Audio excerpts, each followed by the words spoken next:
Welcome back to another episode of Rock Boys Football. Dill, Mario Cristobal, the Miami Hurricanes bouncing back at home against Stanford. Now, was it the most aesthetically pleasing game that we've seen from Miami? No.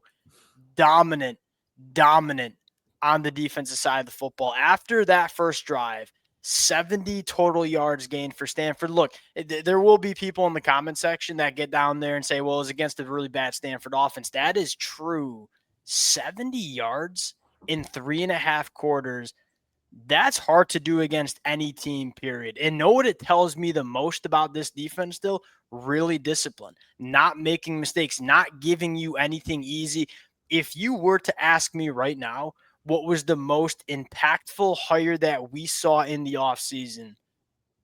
It's Corey Heatherman coming in and running this defense. This is one of the best defenses that you see in the country, and I feel very comfortable saying that at this point in 2025. Now, want to get into the good, want to get into the bad, but I want to start, and just stop me if I'm getting over my skis here, but I want to start with just a general observation I have about this football team. As a Michigan fan myself, going back and watching this kind of game from Miami, it kind of reminds me of that Michigan team we saw in 2023 that won a national championship. And Dill, we're Michigan fans. We experienced it, not necessarily slow first halves, body blow first halves. And then when you get into the third and fourth quarter, there's just not a lot of teams that can hold up with the physicality that Miami plays with on either sides of the football. Look, this is not the Cam Ward offense that you saw last year. It's not going to be high-flying, super explosive. They're going to grind you down, and quite frankly, Dill, I like it because that kind of fits how Mario Cristobal wants this program to look. That's the kind of vibe that I get from Miami as we're sitting here going into the month of November. Fired up to get into some takeaways because we got to see a lot of players playing this one. And we had some depth question marks about certain position groups for Miami. I'm not saying they're fully answered. Kind of coming out of this game feeling a little bit better about some of the depth positions that you had question marks about. Before we get into it, as always, to the Miami fans, number one, appreciate you guys. We do these recaps every weekend. Heck of a lot more fun when we're talking about a win. Appreciate you guys. If y'all do enjoy the content, consider subscribing to the channel. Let it fly in the comment section. Look, maybe it's because I'm a Michigan fan. I have a positive positive is not a word, a more positive takeaway from this game because I'm used to seeing these games a lot. Would love to hear from the Miami fans in the comment section. If y'all do enjoy the content, consider subscribing to the channel. Dill, I will give you the T-box here. As we enter the month of November, what's the vibe around this Miami Hurricanes program from your point of view? Yeah, it hasn't changed a whole lot. And I know, again, you lose that Louisville game. I do feel like a lot of people do overreact to losses because I still think like college football fans in general need to like reevaluate maybe what a loss means now. Because again, it's just going to be really hard to run the table in the way that I mean, honestly, for one team, it felt practical, and that was Alabama under Nick Saban. But just like generally speaking, in this new era, it's going to be hard to do it. And frankly, losses don't kill you. So I do think, like, yeah, that Louisville game, you start off going down 14-0 pretty quickly, and your offense plays that poorly, and you still feel like you should have probably won it. Yeah. I think you feel really good about where Miami is. Again, like, I think you're starting to figure out what their style is and probably what their best path to victory. And that's not to say that they can't go score with teams because, like, Malachi Tony's made this offense fundamentally capable of getting into kind of shootouts and making things happen. But I still feel most comfortable with Carson Beck playing the game they played yesterday, which is not asking them to do anything crazy, manage the game, and be really efficient. You have a lot of different paths to victory if you're a Miami Hurricane fan, and that's good because not a lot of other teams can say that. You know, there are a lot of teams that can win in the defensive slugfest. There are teams that can win in shootouts. There's not a ton of teams that can win in both style of games. It's kind of where Miami sits. And But make no mistake, I think their best path is what kind of that Florida game looked like and what the Stanford game looked like. It's an acclimation process, right? You have to like get acclimated to this kind of team because that's just not the kind of team that we saw in 2024. And Dill, what allows them to play that way?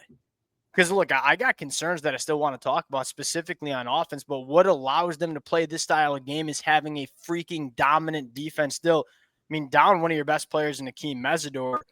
I very rarely say this. This is what I want to, I was writing this in my notepad when I was rewatching. I freaking love Ruben Bain, and he never complains. And I rarely say this. I mean, the amount of holding penalties that could be called on Ruben Bain, you could count them on two hands. And he never complains to the refs, just goes back and lines up and dominates once again. Ruben Bain might be my favorite player in the country. Outside of that, I think we got to figure out a way to keep Armando Blunt on the football field. He is emerging as a difference maker, both in the pass rush and against the run. And it's not a shot at Marquise Lightfoot, who I think gives you a lot of pass rush juice, but probably not there against the run yet. But I'm looking at Armando Blunt and say, even when Akeem Mesidor is back, I want to figure out a way to continue to get Armando Blunt opportunities because he's emerging as a guy that, to me, is hard to take off the football field. 100%. And again, you talk about like just a physically imposing, very much in the style of what Ruben Bain and Akeem Mesidor give you, just a heavy-handed, but a good pass rush, like a good athlete for that size. I'm kind of with you. I like the fact, I think they've done a good job finding a way of getting those guys, those agreed. three on the field at times, because all three I'm very comfortable playing on the inside on certain downs. So I think, again, like their versatility, they probably are playing like potentially your three best defensive linemen. That's David Blay is playing awesome, so I don't want them. I'm trying to think of who their top maybe. And Ahmad Moden. I mean, it's hard. Look, it ain't easy to get Armando Blunt on the football field because you got really good starting four defensive linemen. I want to see him rotated in as much as possible because he's a guy that whenever he's on the field, whether it's against the run, whether it's getting after the passer, is providing you a lot of value. Thought the run fits were really clean too. Hey, how about this one? Donta Simpson flashing a little bit. Nice game from him. Look, do I need him to play 30 snaps a game as a true freshman? No, he's probably not ready to play that much. 10 to 15 snaps, giving a guy like David Blay or Ahmad Moten a little bit more time to sit on the sideline and kind of stay fresh for four quarters. That might be the biggest question mark facing Miami as they get geared up to make their college football playoff run. How much better does Donta Simpson get as we get deeper into 2025? That one feels like a big storyline too to monitor. Yeah, because it did feel like a very playable performance, and that's really what you're looking for. Yeah. Like, again, he doesn't need to be a monster. Granted, I did think he had some more like playmaking ability. I feel like there was one pass rush that kind of like caught my eye. Like, okay, this guy might have something here. But again, you just probably need what you said, like that ability to, if you happen to do not control the game as much as Miami, I think is capable of and has mostly done this year, where the time of possession is not as lopsided and you maybe do need to play a little bit more defensive lineman like probably you would have in that Louisville game potentially. I think it's nice to have another defensive tackle outside of the three that you're obviously going to for the most part. Okay, and Miami fans, I apologize because I'm going to bring Michigan back into the fold here. I don't know why Michigan's on my mind maybe. It felt like us Michigan fans have been complaining about Wink Martindale trying to do a little too much on defense, too many blitz packages when you have a really good front four. Felt like you saw that from Corey Heatherman too, like dialing it back a little bit, saying, hey, we don't need to be trying to do too much to dominate a football game because we have such good football players.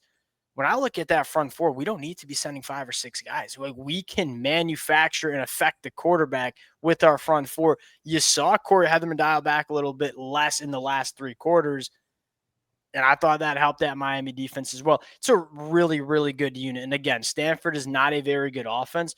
This defense continues to show that it's one of the best defenses, not only in this conference, but in this country.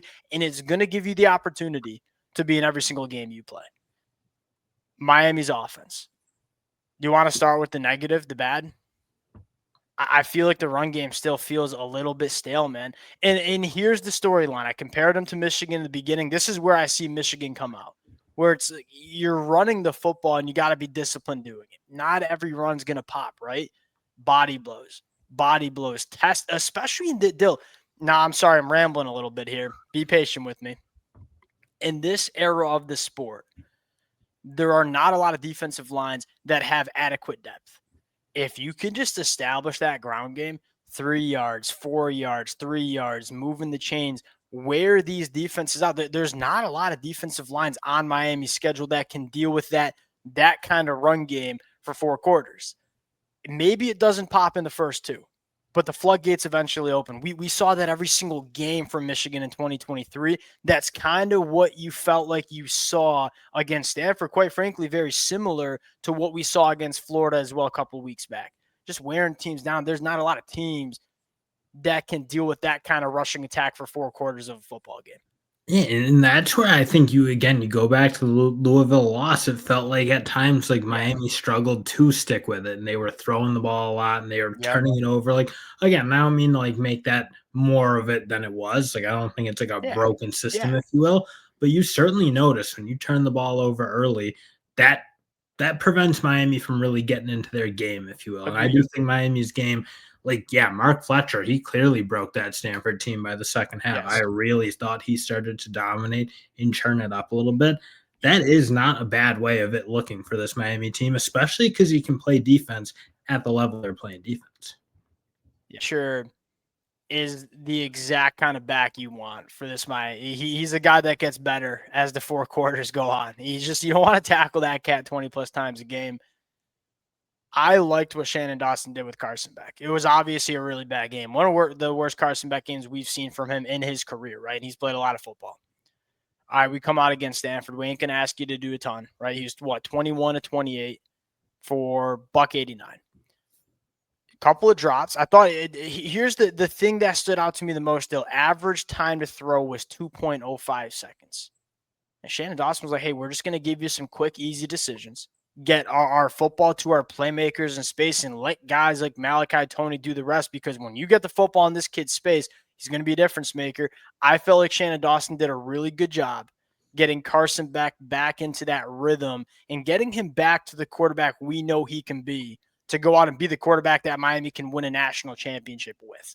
Not asking him to do a ton, but I thought it was a really well-called game from Shannon Dawson, getting Carson back into that rhythm we needed him to get into. Well, because if he just plays a really efficient football game, I think that is all Miami needs from him. They Yeah, don't need I anything agree. crazy. I thought, like, again, makes the throws that were there, but they weren't asking him to throw the ball vertically down the field Yep. 5 to 6 times, or like, Yeah. again, essentially what it maybe looked like at times against Louisville, where it was just asking a lot of them.